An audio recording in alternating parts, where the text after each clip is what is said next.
Ben ritrovati amici, buongiorno anche dalla bellissima Udine. È stato veramente un anno e un fine anno incredibile proprio in centro città. Dopo anche 92.000 visitatori nei civici musei, siamo pronti a ritornare anche con tutte le curiosità e tutti gli appuntamenti che si possono vivere in queste prime giornate dell'anno, e in particolare quali sono i musei e le mostre da scoprire, anche perché il servizio didattico dei civici musei inizia proprio questo 2023 proponendo un ricco programma di visite guidate dedicato a bambini, famiglie e adulti. Vi ricordo che sul sito civicimuseiudine.it e anche su comune.udine.it trovate tutte le informazioni, ma noi intanto siamo andati a scoprire di più per voi direttamente dal cuore, dal centro di Udine, con l'assessore Fabrizio Cigolot. Partiamo subito per andare a scoprire cosa non perdere in questi prossimi giorni. Cosa vedere a Udine? A Udine abbiamo un castello bellissimo che è qua alle mie spalle. Nel castello si può visitare la collezione permanente del Museo Archeologico, quella del Museo del Risorgimento, ma abbiamo anche due belle mostre temporanee. Prosegue la mostra sull'architetto Raimondo Daronco, grande architetto internazionale udinese, che ha realizzato qui il Palazzo Municipale, ma ha realizzato anche tantissime opere, per esempio a Costantinopoli, in tanti altri paesi del Friuli, quindi daremo conto nella nostra mostra di questa straordinaria opera dell'architetto Raimondo Daronco. In castello però abbiamo anche una bellissima sorpresa per i nostri concittadini e per tutti coloro che vorranno venire a visitare Udine. Abbiamo una mostra che presenta 30 anni di studi, ricerche e soprattutto scavi nell'antica Siria, in questa zona del Kurdistan iracheno, dove l'Università di Udine e in particolare il professor Daniele Morandi Bonaccorsi hanno sviluppato in diverse campagne di scavo delle indagini e hanno fatto dei ritrovamenti davvero eccezionali, tanto che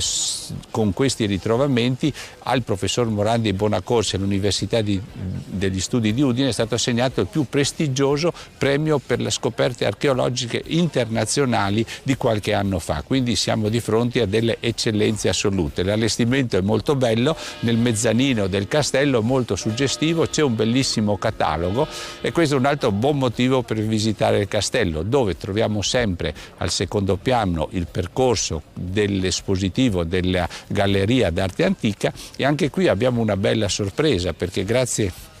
a un intervento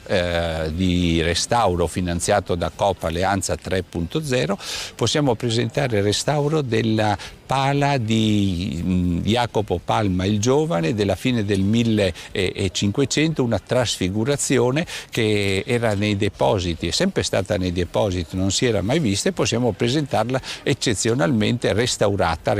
in maniera eccezionale, posso dire, e quindi nel secondo piano nella Galleria d'Arte Antica troveremo anche questa bella novità. Poi scendiamo dal castello, ritorniamo qui nel centro, in Casa Cavazzini prosegue la mostra Contappunto. Sono 10 artisti che si confrontano con 10 opere di artisti, ovvero 10 opere delle collezioni dei civici musei, e interpretano a loro modo gli spunti, gli stimoli, le suggestioni che a loro sono derivate appunto da queste opere. E questa è un'occasione molto secondo me molto bella per intanto conoscere le giovani produzioni di artisti del Friuli Venezia Giulia, dobbiamo dare spazio anche a loro, e poi anche per visitare Casa Cavazzini, dove troviamo sempre la affascinante collezione Astaldi, e oltre che le opere di proprietà dei civici musei. Andiamo infine al Museo Etnografico in via Grazzano, in Palazzo Giacomelli. 30 anni senza Moretti. Cos'è stata la presenza della birra Moretti, che suggestioni ha dato, che cosa si mantiene anche di questa straordinaria vicenda imprenditoriale, però è anche una vicenda umana di una comunità di lavoratori che per anni hanno alimentato questa fiorente attività. Dalla fine del 1850 eravamo ancora sotto l'imperiale regio governo austriaco, nel 1859 si apre la birra Moretti qui in città, e poi procede questa esperienza imprenditoriale fino al 1992, quando si chiude lo stabilimento qui nella città di Udine per poi trasferirsi a San Giorgio di Nogara. Ecco, c'è questa testimonianza fatta di fotografie, di cimeli, di testimonianze raccolte in video, una bellissima installazione di un artista che tra l'altro è venuto dalla Francia proprio per arricchire la memoria di questa di questo brand, di questo marchio, di questa vicenda della birra Moretti qui nella città di Udine e nel Friuli. Quindi tante occasioni per visitare Udine e anche avere degli stimoli nel settore dell'arte, della storia e della cultura che penso potranno interessare ogni fascia di pubblico, ecco, non solo quelli particolarmente, come dire,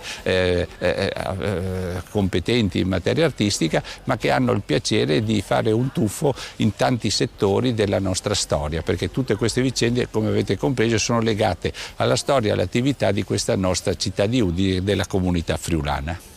Come avete potuto capire, quindi sono giornate ricchissime anche dal punto di vista culturale a Udine, quindi io vi invito ad andare a scoprire di più. Poi sono luoghi anche tutti molto vicini, quindi potrete passeggiare tra le belle vie di Udine, magari fermarvi per un bel aperitivo, un pranzo, una bella cenetta della tradizione e poi continuare le vostre visite tra mostre, musei e luoghi veramente accattivanti anche dal punto di vista storico, perché questo sicuramente a Udine non manca. Noi ritorneremo ad aggiornarvi sempre con tutte le curiosità. Intanto trovate anche i noi video che realizziamo direttamente anche da Udine sul nostro sito radio.0.it e sulle nostre pagine social, dove vi invito a continuare a seguirci. È tutto da Udine, grazie per essere stati con noi e ci ritroviamo tra poco ancora con le curiosità.